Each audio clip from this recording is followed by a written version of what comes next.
Imagine you are describing a place where you want to say আমার অফিসের উল্টো দিকে একটি ব্যাংক আছে, অথবা তারা স্কুলের বিপরীতে থাকে, কিন্তু ইংরেজিতে কিভাবে বলবেন বুঝতে পারছেন না।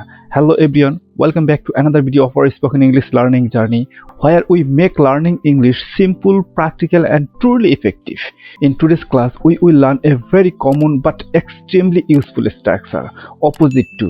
We use this structure when we want to express something that is কোনো কিছুর বিপরীতে বা সামনের দিকে অথবা উল্টো পাশে। It's simple but it helps you sound more natural, confident in English. So let's get started and learn how to use it in real life situation. তাহলে চলুন আজকে ক্লাসে আমরা প্রথমে আগে এই স্ট্রাকচারটা খুব ভালোভাবে বুঝে নিই।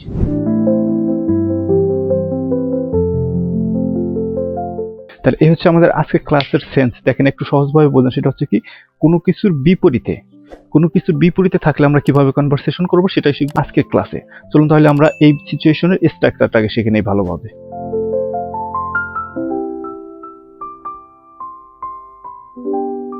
তাহলে এই হচ্ছে আমাদের আজকে ক্লাসের স্ট্রাকচার, যে স্ট্রাকচার দিয়ে আমরা আমাদের রিয়েল লাইফে কনভারসেশন করব এই সিচুয়েশনে কোনো কিছুর বিপরীতে থাকা এই কথাগুলো আমরা কিভাবে বলবো।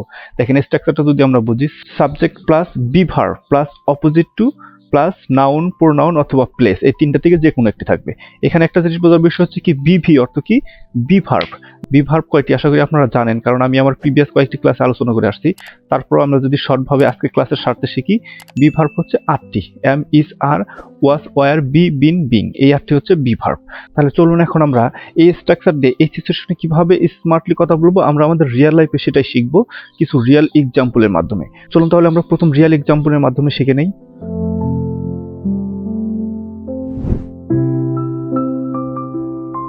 তাহলে এই হচ্ছে আমাদের আজকে ক্লাসের প্রথম real life example.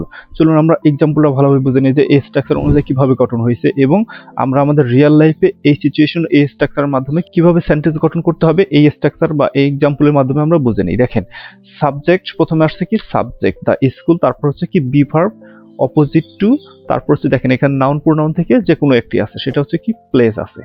I think আমরা এখন বুঝতে পারছেন যে স্ট্রাকচার অনুযায়ী কিভাবে সেন্টেন্স গঠন হয়। যদি আমরা এখন মিনিং সহ দেখি, the school is opposite to hospital, স্কুলটি হাসপাতালের বিপরীতে।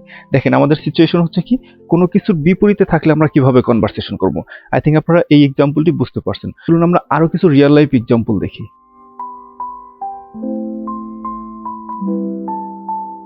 তাহলে এই হচ্ছে আমাদের আজকে ক্লাসের 2 নম্বর এক্সাম্পল। চলুন আমরা এক্সাম্পলটা খুব সহজভাবে বুঝে নেই যে এই সিচুয়েশনে এই স্ট্রাকচারের মাধ্যমে কিভাবে সেন্টেন্স গঠন হয়। দেখেন he is sitting opposite to me, কি বলছি he is sitting opposite to me, সে আমার বিপরীতে আছে। তো কোনো কিছুর বিপরীতে থাকলে কিভাবে কনভারসেশন করতে হবে সেটাই কিন্তু আমরা শিখতেছি। আই থিঙ্ক আপনারা কিন্তু বুঝতেছেন যে কিভাবে কনভারসেশন করতে হবে। চলুন আমরা আরো একটি রিয়েল লাইফ এক্সাম্পল দেখি।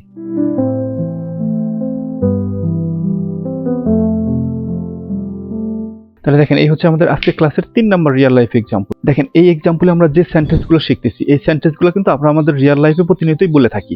সো এখন কিন্তু আপনারা বুঝতেছেন যে এই কথাগুলো কিভাবে স্মার্টলি এই স্ট্রাকচারের মাধ্যমে কনভার্ট করে প্র্যাকটিস করবেন বা কনভারসেশন করবেন।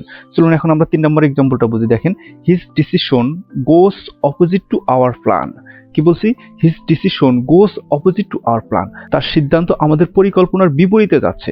দেখেন বিপরীত মানে আমাদের সেন্সটা হচ্ছে কি যে কোনো কিছুর বিপরীতে গেলে কিভাবে কনভারসেশন করতে হবে। আই থিঙ্ক আপনারা কিন্তু এখন বুঝতে পারছেন এই স্ট্রাকচারের মাধ্যমে কিভাবে সেন্টেন্স গঠন হয়।